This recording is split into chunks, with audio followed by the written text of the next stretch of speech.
Good morning, everyone. Good afternoon, depending on where some of you may be located when you're watching, listening to this first episode that Brent and I are co hosting called Real Living in Northwest Indiana. As part of kind of getting Brent warmed up, and by the way, I think he's already warmed up already a little bit of a quick chit chat just to test things out before we engage all of you in a conversation. So, Brent, how are you today? Doing great. How are you? I'm doing well. I'm doing well. And it sounds like to me when we chatted earlier, you've got a nice full day ahead of you. So, first and foremost, thank you for sharing your time with me. Thank you for committing to do this together with me. Yeah, no, definitely, of course, man. I'm excited. All So right. All right. So, why don't we first start off with I know something that you consistently do for okay. your sphere of influence, for your clients, both seller, buyers, and people that are part of your world. And Yeah. let's start off with your dropping and sharing current trends and a market update. Yeah. What I do is I like to compare the month of that year, so like March of 23 to March of 22, to give people kind of an indication of what's going on in the market. So here in Northwest Indiana, we now changed our board from Naira to Naira, as you can see on my shirt here. I see. Northern Indiana Realtor Association. So we're really a 7 county board, but 5 counties, every listing in the 5 counties are in our local MLS. And with that being said, in March of 23, home sales were down 9.85% compared to March of 22. So part of that's lack of inventory, right? Part of that's going to be the higher interest rates, things like that. People are unwilling to sell. So that's something that you kind of expect to see in a market like this. Prices were actually down as well, 3.88% Wow. compared to a year ago. The price per square foot was reduced on average by 4.88% as well. The median price was up, increased just slightly, just shy of 1%. So the market's stable. The my ex, I don't know, I don't know. Do you have any questions on it or? Well, here's a question. Why the when you do this comparison, why the price reduction, even though you just said prices are holding stable? What's your thinking behind that? So where I think a reduction's at, here I'll give you an example. I had a client pick up a property the other day. He got a really good deal on it. The house needed work. Got it. It's an estate sale. It's a property that's on the market. Probably been should have been sold by the owner 4 or 5 years ago. Because at a certain age, right? Like all of Yeah. a sudden you can't maintain things, take care of things. So and little problems become big problems. So he ended up getting a heck of a deal on this house because it needed work. Yeah. But if the house didn't need work whatsoever, and it was like a house that a family lived in, it would sell for the average market price. So things like that's what's driving down the market. Yeah. And families aren't, at least in my opinion, family homes aren't what's been selling the last 8 months to a year. Really. It's been, like the estate sales, the divorces, the job relocations, things like that. You Yeah. know, Yeah. We talked about that. I yep, fully agree with you. Um, the funny thing is during the our business is like a roller coaster, right? Feast or famine. right. And during those cycles, I fully agree with you. It's always those life events Mhm. that trigger the sale or the purchase of real estate. But thank you for explaining to us and sharing with me why prices have dipped a little bit. It's because of the ugly ducklings of the ugly duckling homes of the world that need to get sold. Exactly, because like when you have that beautiful home, Yes. that's which they're kind of few and far between right now. Yeah. They're selling with multiple offers in a matter of a day or two. Yeah. So it's not that that's gone, Yeah. but just on average, we're not getting the nice homes that we used to get regularly. Beautiful. Well, what I took away is uh, prices are holding, things are still stable. And before we started our video podcast episode, you did also share with me, because we kind of talked about it together, what's happening there for you locally, what's happening for me locally. We both walked away with, yeah, there's still multiple offers. So that's still happening, right? Right.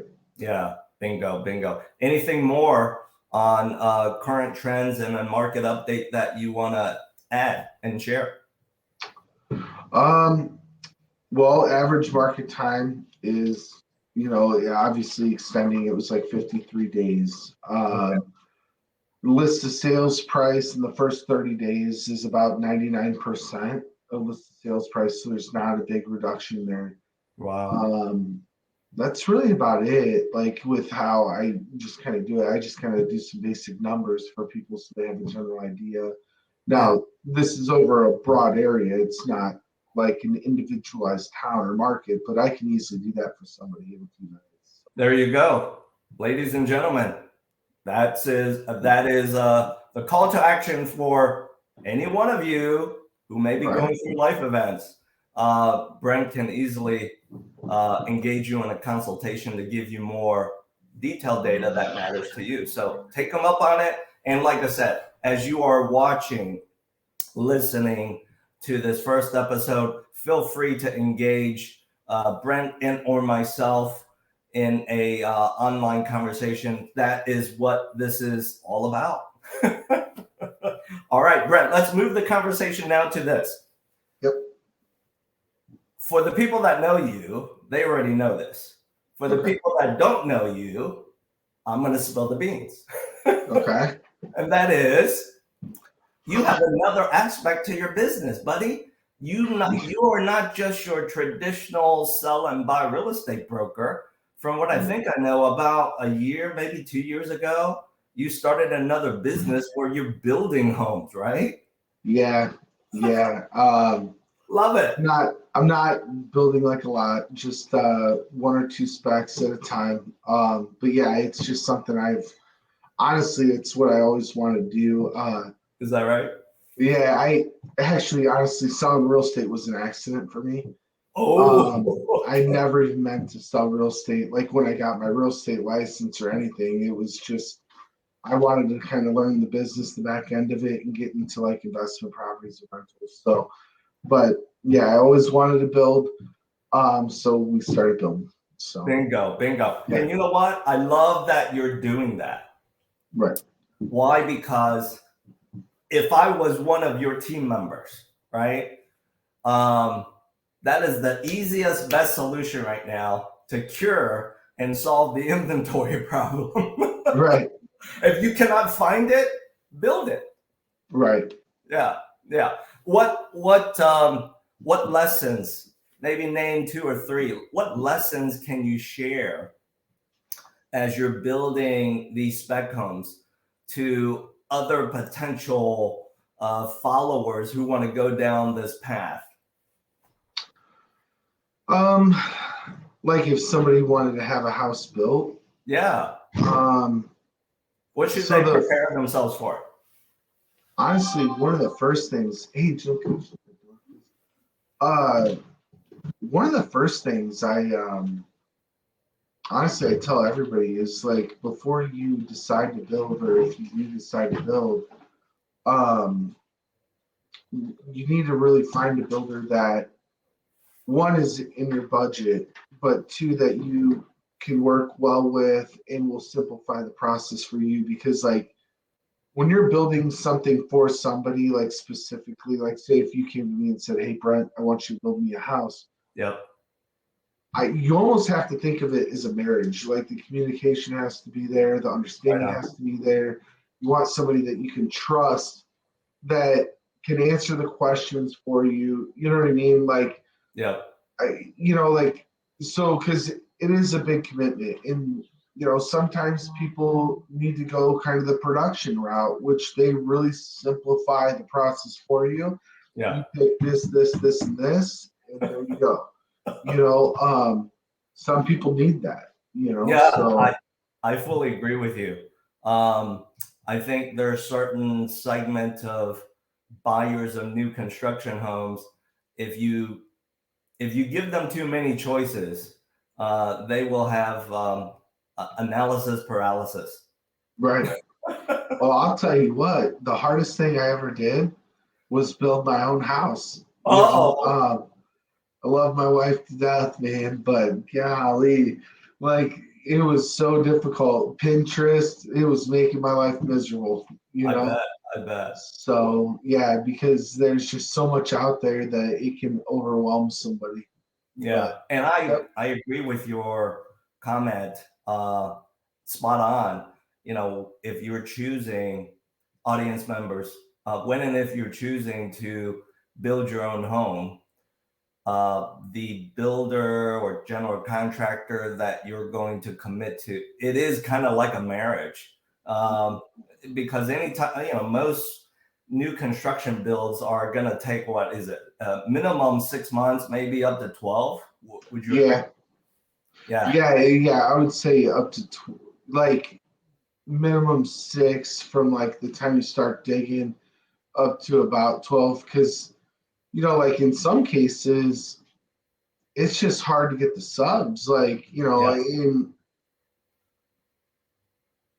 one reason I kind of wanted to get into building too, like I always wanted to do it, but younger generations for the last my lifetime, the majority of people aren't like, hey, I want to become an electrician or True. hey, I want to become a plumber. So there's not a lot of trade workers out there, Right. so it makes it harder, to get people lined up and scheduled and and organized to do the job, Yeah. Yeah. So yeah, it Especially takes time. the good ones, right? Right. Yeah. Well, yeah, because you got to have guys that know what they're doing, Yeah. Right So on. Right on. Now, because you have this other aspect of your business, and like I said, I love the fact that you're doing it. You're solving and curing the inventory problem. Right on, Brent. Aren't you taking on some risk building spec homes, in your opinion? what do you mean? Can you give me an example? Well, what if as you commit to starting the project, digging the hole, starting phase one, creating the foundation, framing, blah blah blah. What if as you're doing that, you don't get any lookers and buyers? My opinion is maybe you're not having that problem right now, but have you thought about that? Has that crept into your head? So 100% I have. That's why I'm trying to build a nice home at an affordable price. Right on. And well, at kind of a market average price, I guess. Okay. If I had to, I'd turn it into a rental.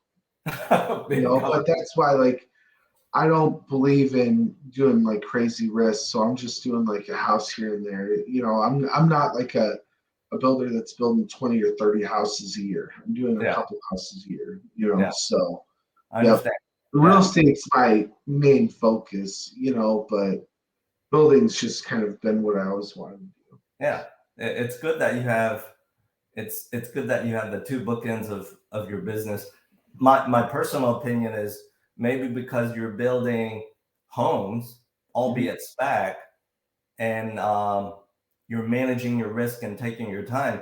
Maybe that also gives you that prop, that nice attaboy when sellers and buyers are looking at you because you're different. Right. Yeah, right Well, on. and you can answer questions about homes that a lot of people can't, you know. Well, one, because I am a licensed general contractor, so I can There you legally go. point out things that I see that are wrong or defects, or it should be this way, not that way, but maybe it's not that big of a deal. I mean, I don't do anything in writing like inspections, but I think it can be an added benefit for your clients, like when you're walking through the house, Yeah. or a house, and they're worried about something, or it's like you can at least like give them an educated opinion on what is happening or going on. Right on, right on. Now, you mentioned that the spec homes that you are building, you're doing it at the right price point, so it's affordable. That makes perfect sense to me. Out of curiosity, what is on average? What is that price point that you try to hit toward? So this last house I closed back in January. It was a ranch. It Okay, was a good sized ranch. I had a lot of great features to it. We sold it for 389.9. nice. Yeah, nice patio, like 12 by 14, 12 by 16 patio, big 3-car garage. Yeah, But I like to think of things that sometimes people don't think of, like things that make your life simpler, right? Like, so a hidden switch. So every soffit outside has like an outlet that's tied to one switch in the house for Christmas. nice. So if you want to decorate Christmas lights, you're not running extension cords all over the house, buying timers, just Love trying to it. simplify little things like that. Yeah. But yeah, Love it, love it, love it. Now, at what point with some of the spec homes that you have built and obviously sold, at what point do you get a buyer under contract going into escrow to close with you? Would you say at that halfway point or even before? So I'm kind of newer to this side of it. Okay. So like the last house, what I did was, when it was almost completed, I put it on the market, and then I ended up taking it down temporarily because I wanted the photos, because the house was done at that point. So I wanted the professional photos and everything. And then it sold right before Christmas. So it actually worked out great, that one. Like, I mean, it was like, honestly, it was like the kind of the perfect house for the like right buyer. Yeah, I don't want to get too far in depth, but they had like a handicapped child. got it. And I built that house to where it was basically handicap accessible everywhere. 36-inch doors, so Love it would be ADA compliant. it. You Yeah, know, like, and I kind of took that in mind with it being a ranch. Like, I designed it to where there was a home office in case somebody worked from home, because so many people do now. But then if you were older and you needed like a walker or something, you'd be fine walking through the house as well. You yeah, know. yeah. Love it, love it. Thank you for sharing your perspective on this. And for all of you watching who may be at some point thinking, I want that new construction home because you want the new paint smell. You want to be the first owner. Um, I think a lot of what Brent has shared with me and all of you is spot on. That being said, pricing it at that price point makes perfect sense as well, because at that $400,000 mark or less, I mean, it appeals to a very large pool of buyers, and a lot of people. I'm Right. seeing this self-serving. A lot of people can easily source financing for that with a very small down payment. And by the way, don't know if you know this, Brent. If ever you have a buyer that's going into a contract escrow with you before you're ready to sell it and getting that certificate of occupancy, Yeah. in the world of lending, there's the benefit that buyers can tap, which is what they call extended rate locks. So they can Okay. commit to this, lock up their financing, especially right now with how we feel the ups and downs of cost of borrowing money. Okay. Yeah. No, Yeah. that's awesome. Cool. So Cool. how far out can you extend a rate line? Oh, you can extend it out to a year in some Oh, cases. really? Yeah, Okay. yeah. A lot of that's going to be driven by, in my opinion, a very candid conversation between the buyer, the consumer buyer, the lender, and of course you, the builder. That way everybody's on the same page as to the time horizon, Right. Yeah. No, that's good. Yeah. Okay. As we wrap up, oh, sorry, you had a question? Yeah, I was just gonna ask, so what happens if the rate were to go in a buyer's favor? Are they allowed to bring that down, or are they kind of locked in? They are allowed to benefit from a float down. Okay. Yeah, as it approaches when you get that CO, that certificate of occupancy. Nice. Yeah. Okay. All right. So as we wrap up our first episode today, I'm going to drop one last question here. We'll both answer it, but I'll let you lead off first. And that is, why are people, I know a lot, I think you see a lot, why are people moving to Northwest Indiana, Brent?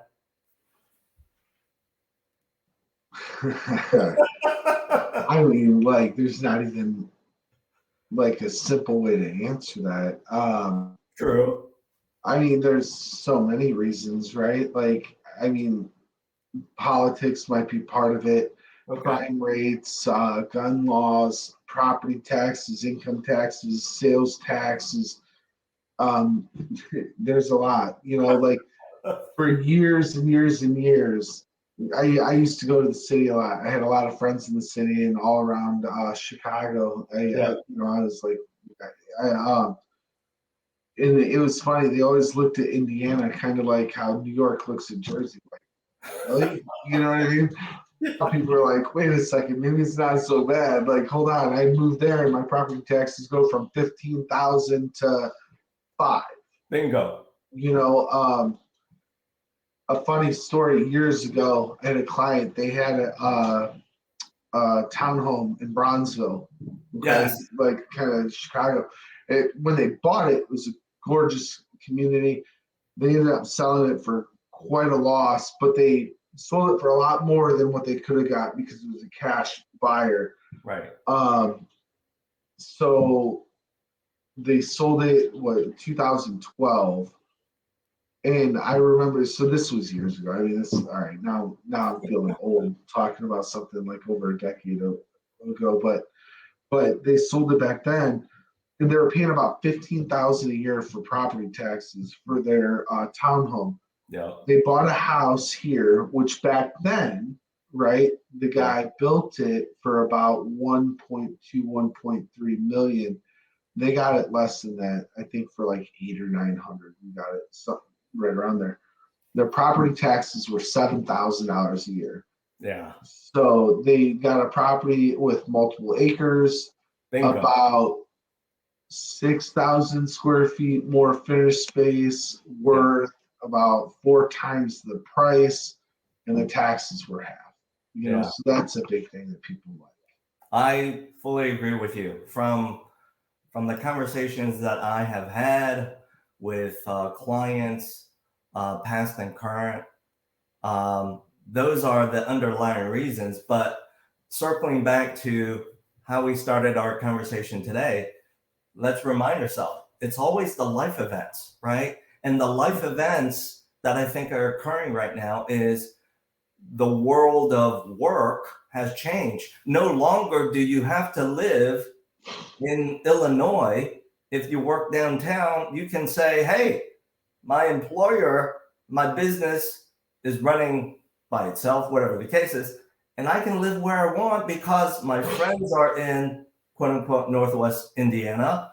I'm looking for a different lifestyle, et cetera, et cetera. So right on. Thank you for sharing your thoughts on that. As we wrap up, for those of you watching and listening to today's episode, if you have an interest in engaging either one of us or both of us for a consultation, if you want to share with us your comments of what you learned today, feel free to do so. This is what it's all about. Simply scan either one of these QR codes, and I am sure Brent and or myself will gladly respond to your question, We'll respond to your comment. Keep it friendly, of course. No haters, no mean comments. And so until we see each other again in the next episode. So Brent, thank you for sharing your time with me. Good luck today with the next step in your listing presentation, buddy. All right, thanks. Have a good one. You too.